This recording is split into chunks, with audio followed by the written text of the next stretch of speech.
حضرت سیدنا آدم صفی اللہ علیٰ نبینا و علیہ الصلوۃ والسلام کی پیدائش سے تقریباً 1,44,000 پہلے جنات کو پیدا کیا گیا۔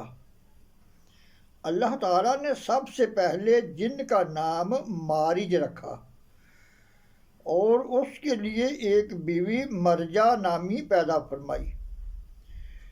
اس جوڑے سے جنات کی نسل بڑھی اور ان کے بہت سے قبیلے پیدا ہو گئے۔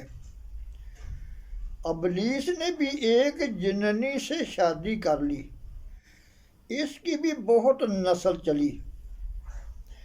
الغرض جنات کی تعداد بہت بڑھ گئی۔ ابلیس اور اس کی اولاد کو آسمان اول پر رہنے کی اجازت دے دی گئی۔ ہوا میں بھی جنات کو رہنے کی رخصت ملی۔ اللہ تعالیٰ کے حکم سے جنات اللہ کی اطاعت کرتے رہے، پھر سرکشی پر اتر آئے اور زمین پر آپس میں خون ریزی شروع کر دی۔ جنات کی شر انگیزیاں اس قدر بڑھیں کہ خود زمین ان سے پناہ مانگنے لگی۔ کئی بار جنات پر قہر نازل ہوا اور بے حکم الہی فرشتوں نے ان کو قتل کیا۔ کچھ ادھر ادھر زندہ بچ رہتے اور سدھر بھی جاتے، پھر آبادی بڑھتی اور سرکشی میں اضافہ ہوتا۔ ایک بار حکم الہی ابلیس بھی پہلے آسمان سے لشکر کا امیر بن کر آیا اور سرکش جنات کا قتل عام ہوا۔ زمین پر ابلیس اور اس کی فوج آباد ہو گئی۔ ابلیس نے زمین پر اللہ تعالیٰ کی بہت زیادہ عبادت کی۔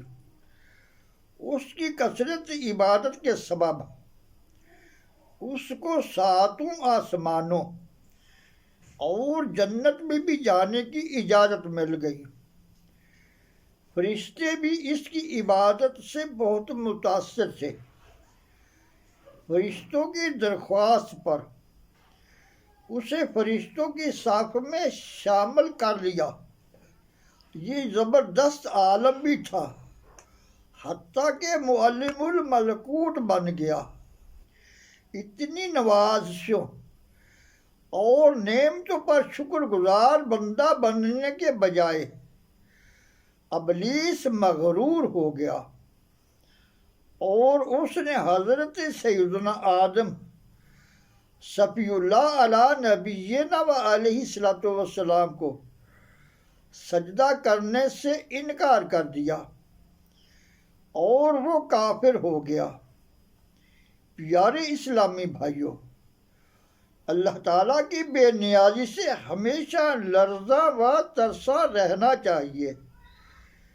ابلیس جس نے اتنی عبادت کی کہ فرشتوں کو حیرت میں ڈال دیا، مگر افسوس صد افسوس، تکبر نے اس کو برباد کر دیا۔ تو ماؤ شما یعنی ہم اور تم کس گنتی میں ہیں؟ بس بات اللہ تعالیٰ کے کرم سے ہی بنتی ہے۔ ابلیس کی بربادی کا اللہ تعالیٰ کو پہلے ہی سے علم تھا، مگر افسوس صد افسوس، نہ جانے علم الہی میں ہمارا کیا انجام ہے۔ ہمیں چاہیے کہ اللہ تعالیٰ کی رحمت کی بھیک مانگتے رہیں۔ اللہ تعالیٰ سے دعا ہے کہ درس و بیان کو سمجھنے، عمل کرنے اور دوسروں تک پہنچانے کی توفیق عطا فرمائے۔ وما علینا الا البلاغ المبین۔